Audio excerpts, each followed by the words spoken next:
Sampurasun tepangkeun nami abdi Melani abdi dari kelas MP3.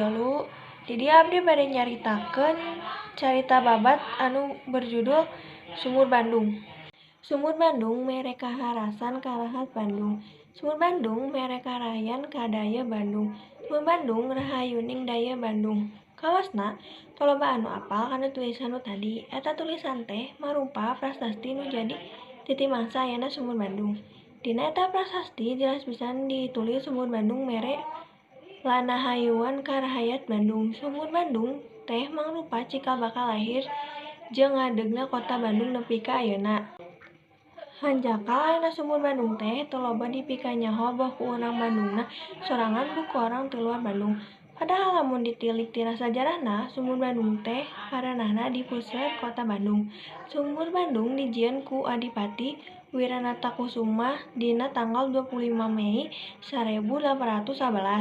Teu jauh teh eta, tempat diwangun oge Masjid Agung, pendopo bupati jeung alun-alun. Kiwari Sumur Bandung teh paranana di tukangan kantor PLN cabang Jabar Banten.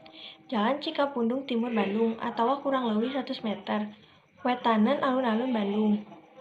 Paengkul Susnadi anu nyasepuhan di Sumur Bandung. Waktu jumeneng keneh dina taun 2005, fungsi nyaritakeun sajarahna. Cenah ge kieu. Ceuk ujaring carita, Sumur Bandung teh didamel ku Bupati Bandung kadua.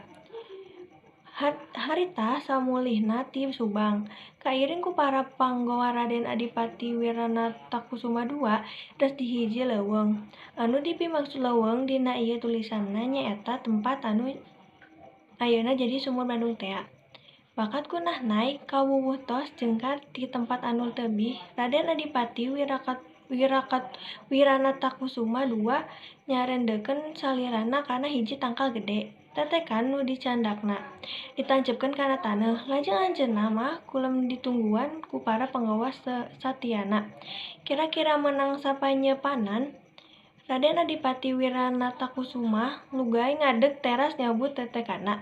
Barang tetekan dicabut tina urut tetekan tea ngaburial cai. Ceuk ujaring carita, salah saurang ponggawat tumanya. Gamparan geuning tina tilas tetekan teh kaluar cai dupi eta cai naon? Nya, eta teh cai Sumur Bandung. Cai nu isuk jaganing geto bakal jadi kahuripan jeung karahayuan urang Bandung. Waler Raden Adipati Wiranatakusuma satuluyna cenah ku kasakti Raden Adipati Wiranatakusuma nu jelas henteu samanea. Dina waktu sapeting, urut tetekan teh dijadikeun sumur. Cai Sumur Bandung can nembrang herang. Lain teh eta, nimba cai ti Sumur Bandung teu bisa sagawayah, kudu tartib jeung ditimpa ku jalma anu dipercaya ku sesepuh atawa jalma anu geus biasa. Tibana ember leutik disambung ku tali rapia anu panjangna kurang leuwih 1,5 meter. Aya tata cara anu kudu dilaksanakeun keur sing saha wae anu rek datang ka Sumur Bandung. Awak kudu bisa kayang bersih atawa boga wudu.